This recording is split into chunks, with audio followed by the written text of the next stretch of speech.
let's talk a little bit about the economy and, recession, because this word just keeps getting thrown around. And listen, Mm. I try to stay away from a lot of this stuff because frankly, I don't have the time to get educated on it. And everyone keeps saying, like, a recession's coming. Is it coming? It's still on the brink. And I feel like it's been 3 years. So I really want to talk about today how you can take control of any situation. So if you are scared about recessions or even a downturn in, events or anything like that, what are the things that you have control over? And I'm going to talk about some of my experiences as well. I'm Catalina, owner of Modern Photobooth, Modern Activations, and Photobooth Mastery. And I'm here with Nicole from Own Your Moment Mhm. Booth and Own Your Moment Co. So let's talk about this, like, I don't know how you call it, recession proofing your business, even though it doesn't even just have to be a recession, but the things Yeah. that you have control over when things aren't going your way, right? And this Yeah. could be in life. And I think we hmm both probably started our businesses because we wanted a bit more, right? Oh, yeah. So I had a full-time job, and in Canada here, while we do get maternity leave, I had a higher paying job, and our maternity leave really cuts off at a very kind of basic amount, right? And so I was really nervous about planning to have a family and not being able to have steady income, right? And so Mm. that's why I kind of started my business. I really wanted to buy, a single home eventually. We wanted to be able to do trips. It's like we were at that stage where we had a lot of debt. We were living paycheck to paycheck. We didn't want that life anymore. And Yeah. so we started a photo booth business. And I know for you, your story is a little bit different. Maybe you can share that and we can kind of compare notes on like what we Yeah. did and some of, the things that the financial challenges that come along with owning a business. Yeah. Oh my gosh. Yeah. So my story is wild, but I mean, the long and short of it is my husband and I separated. We were living the dream life, or what we thought the dream life was. We were traveling all over the country in an RV. We were living this like Nice. unplugged life. This was like okay, the world ended in 2020, right, with COVID. And so we're just going to live our best life. And so that's what we did. We got to see so many cool things and have so many cool experiences. My son was 6 at the time. And then my world kind of ended and shattered, and I was left to pick up the pieces, really. And at the time, I had been homeschooling my son since he was born. I was with home with him and didn't have a lot of like, I had some random, like my job list, if we were to look at my resume, is so random. So I've much done experience though. so much experience. I like to call my, like, consider myself well-rounded. Yes, you are. But I've seen your so resume. Mine reads very similar, so don't worry. okay, good. So I was just like, okay, what the heck am I going to do? Because I really wanted to prioritize time with my son. Like that just, I had just spent such wonderful time with him exploring the world, and I didn't want to give that up. Like I wanted to show him the world and have adventures with him and still be with him. And 9 to 5 job, like finding some sort of receptionist job or something like that, entry level, was first of all very hard to find at that time in 2021, 2022. And then it also required me to find a babysitter, which is also expensive, or send him Expensive. to, yeah, like send him to daycare, which is insanely expensive. There was just not a lot of options for me. So I was like, okay, I have to just embrace entrepreneurship. And so I went with my sister, who's a videographer at the time, and saw a photo booth at one of the events. And some of you guys know that story. That's how I was introduced to that idea. But I also like was cleaning houses and also like editing photos and using Photoshop for photographers. And so I was doing all sorts of things while I had this idea of like, oh my gosh, at the core, I love creating memories. And oh my gosh, I would love to do that with other people. Like, how cool would it be to offer that to other people as well? And that's where it all came from. And it was with like $0. I literally I was like, Mom, can you help me out? Like, I have no money. And she let me borrow her credit card, and it was like, okay, salsa essentials package, like on the credit card. And I was like, I'll pay you back as soon as I can. And so it was just literally like every day posting content with whatever I could, however I could, using every single free resource I could, talking to as many people as I could, trying to get in touch with venues. Literally exhausting every resource I could to get myself out there. And it was a very long uphill battle. And I'm sure you can echo that as well, but it is worth it. Like, there's definite ups and downs, and I can look back and be like, man, I remember that feeling of like climbing and trying so hard and not feeling like it's going to work out and not knowing Mhm. if this will ever be successful, and then getting a ton of events. And then again, like slow season, and I'm like, okay, what's going on? Like, Yep. what's happening? Let me try this and let me try that.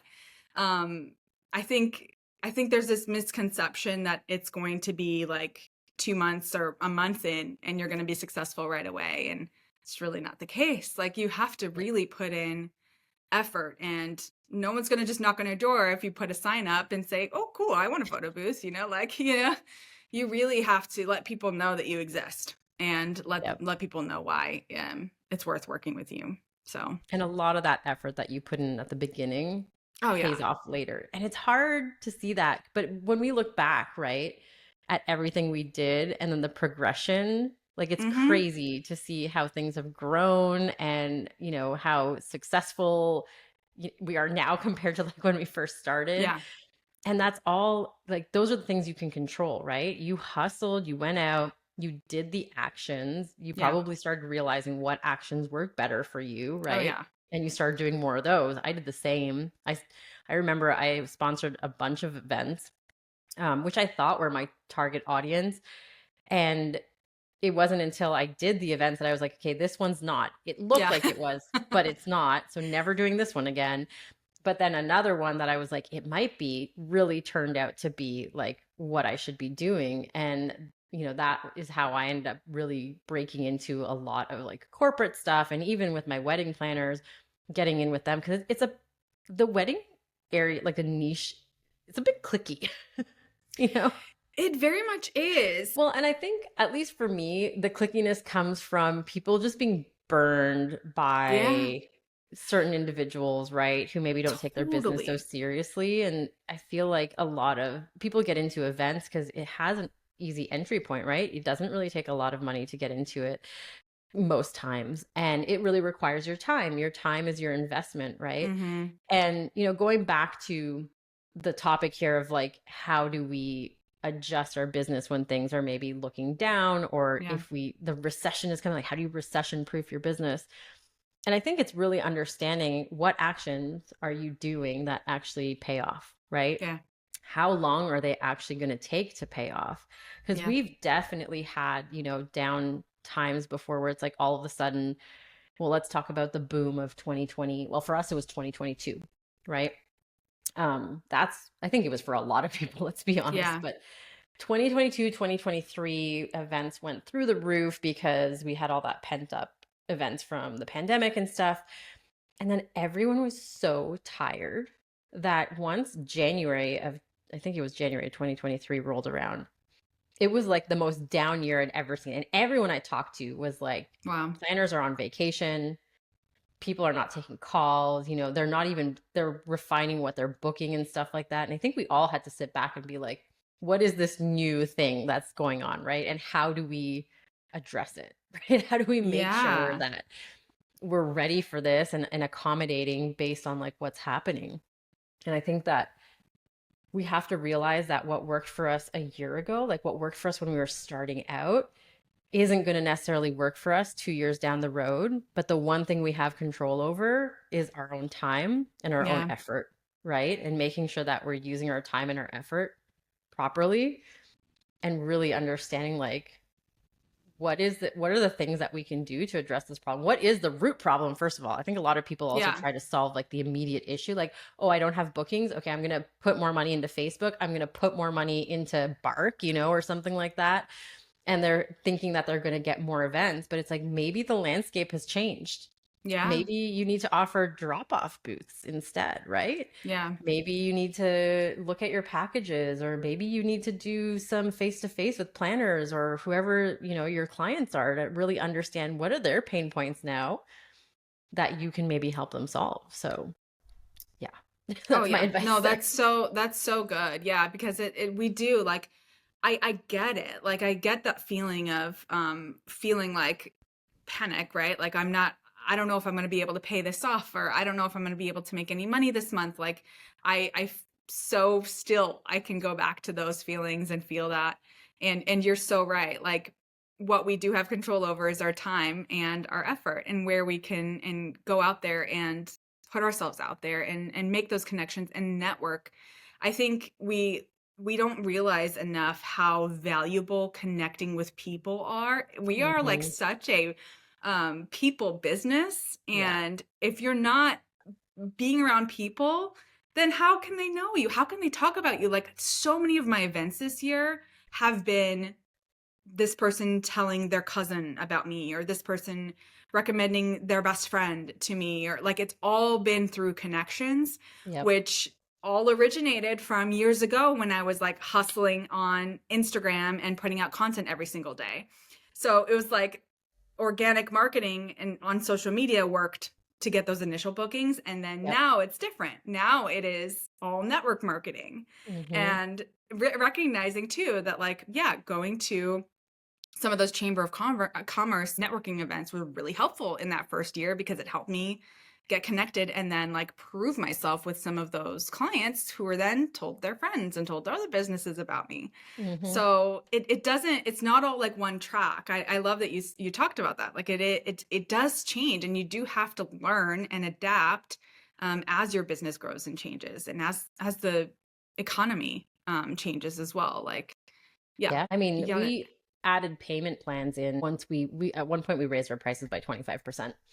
And I will always want like I always want to keep weddings, right? But sometimes when you're planning a wedding a year in advance, it's hard to fork out all that money ahead of time, right? We used to do full payment, and then we started doing like 50-50, that kind of stuff. And that still wasn't really, people really wanted to book us and they had the budget for it, but they were still stuck on the fact that they had to pay half of it up front. Again, because in the wedding industry, people are getting burned, right? We Mm-hmm. see it all the time with photographers, videographers, and makeup artists that don't show up the day of, or hair. No, Oh, I'm not saying they're all like that. Trust me, there's some phenomenal people out there, but there's you see those horror stories. yeah. And so we decided that we were going to do payment plans for them, no interest, nothing. We just split up the payments over 10 months, usually 9 to 10 months. And that made a huge difference, Yeah. right? We started getting more people booking us because it was a lot easier and a lot more accessible. Also, it made my cash flow so much better. You're so right. Yeah. Cash flow is important when you're Yeah. scaling. Absolutely. No, that's So such a good idea. Yeah. just little things like that can really help you, figure out how to close deals during certain times. You're getting a lot of no's, like understand why you're getting those no's. Yeah. 9 times out of 10, like a lot of people will blame the economy and stuff like that. But it's like in every single recession, there has been nothing but opportunity, right? And it's just a matter of Mm-hmm. finding that opportunity. But if we look at like some of the biggest companies in the world were founded during a recession because someone was like, this is no longer working for me. I need to figure something out. And Yeah. that's when they went hard on it, right? And now we're Yeah. talking like multi-billion-dollar companies that have come from that. So there's opportunity in absolutely everything. It's just figuring out how to maximize on that. Oh yeah, absolutely. And even on like a different perspective of that too, like if someone's listening who is kind of considering the idea of a photo booth, maybe they're like trying to find additional like sources of income. Hmm. This is such a great one. I'm on all like the mom boards, right? Like the local mom groups, and I'm seeing so many requests. Like it sounds like me years ago of like, Yeah. hey, I don't want to give up time with my kid. What are some like work from home jobs, or like what are some options to make some income? And I'm like, I like, yeah, this is it, like I never would have thought, like this would have never been a thought on my mind of having this additional revenue stream, like even if you're working 9 to 5, like yeah. having a photo booth can help you make hundreds of dollars, and like really depends on like how much you want to go out there and do it for, but it can make you thousands. It can replace your income. It could double it, like there's so much opportunity here, and this could help if there is a recession, if there is like hard financial times, like this could be the route that you could take to keep your family, like Yeah. going. I know it has for me.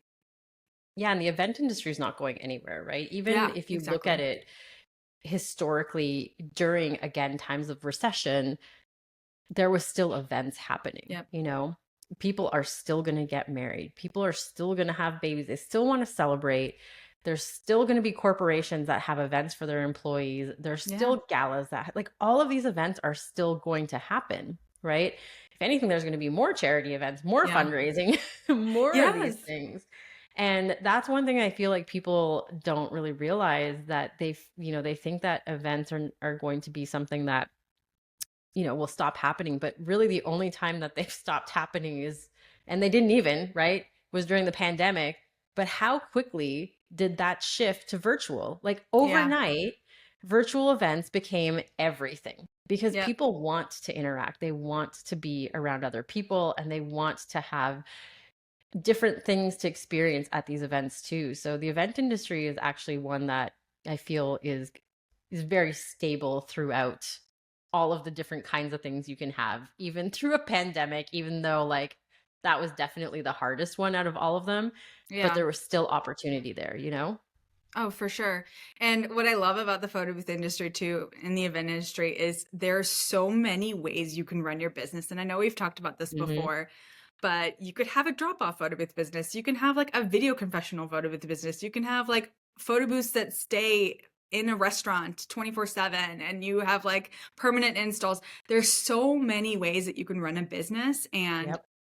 like pivot and learn and adapt and change, and like there's new trends coming out every year, and that's a new offer, like the magazine booth, like that's been a Yeah. new trend, like, and it's just exploded everywhere. Everyone's doing Hmm. it, and they're doing like digital versions and then physical versions, and like there's so next year there's going to be something interesting too, like something new that you can add. Yep. It's ever changing, and so it's not going to get stale and stagnant and boring. Like if it is, then switch it up. Like Yep. look in the industry and see what you can do to adapt your business and offer your clients something new and interesting that maybe someone else isn't. Maybe you can be the first one.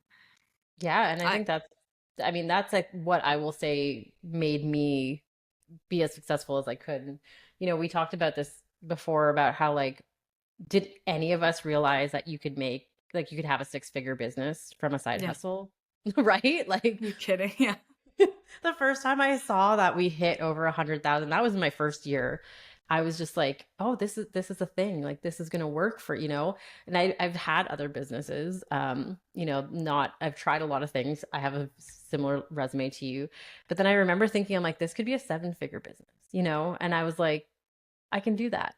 And we did it in 2022. We hit Crazy. seven figures, and we've been there ever since. And people don't realize that, the opportunity is so huge to be able to, Yeah. whether you're trying to make $10,000, which is also very feasible, or 50 Oh yeah. or 100, you can do that with a photo booth business easily Yep. if you Yep. put in the work. I know, and it takes a lot of work and it takes time, like in Mhm. every situation is going to be different too. And I think if you don't compare, like it's so hard to not compare yourself to people, but just be so aware of like yourself. If you're listening to this, like be aware of yourself and your mindset, and make sure that you are surrounding yourself with people who are building you up and keeping you Yes. positive. If you are constantly looking on Facebook groups and reading about the economy is going down, like people are losing their job, like if you are surrounding yourself with that kind of like mindset and outlook, it's going to affect you and how you look at your business. And so Mhm. surround yourself with people who are passionate about the industry, who are going hard at it, who are learning new things, and adopt that mindset as much as you can, because I think that's what will keep you going through all of the hard times. No matter what the economy does or no matter what the environment does, like you have to really protect that part. Yeah, couldn't have said it better myself. So I'm going to wrap this up for us. And I know we have a free giveaway too, but just to give you guys a review of everything, starting your own business now is what can essentially set you up for more stability, whether you work full time or not, right? Extra income. Like, what if you were to lose your job? If you have something Yeah. to fall back on, amazing, right? It's something to hold you over while you actually find another job, if that's the case. Like, you have control over your own actions and you need to be prepared for almost anything, right? Yeah. Starting a photo booth business, really easy entry level for that, low cost to get into it. You can even get financing for photo booths now. You can put them on layaway plans. Like, there's a lot of different ways that you can get into it. Making sure that you are marketing your photo booth effectively is super important. And then, managing your operations so that you're profitable and you're trying to make sure that you keep your profit margins really high all the time so that you have Yeah. cash, right? And if you're wondering how to do all of that, this is where we're going to give you an amazing guide on how to start your photo booth business. It's going to go over all of these things so you can educate yourself. And let me tell you that this did not exist when I started. Yeah. It was a simplified version of it. But this one was more of like the first one that I got was very much like, here's the like couple of steps on how to start. This is a very in-depth guide, which I think is really, really valuable. So make sure you download that. Make sure you subscribe as well, please, because we are meeting regularly to put these out and we have so much amazing content for you guys. And make sure you share this with someone. Someone who's struggling or who's really wanting to get into entrepreneurship or is like always talking to you about how, they're scared for the future. Send them this podcast because maybe they need to hear it. Yeah. All right. Thank you Thanks, again. guys. Bye. Bye.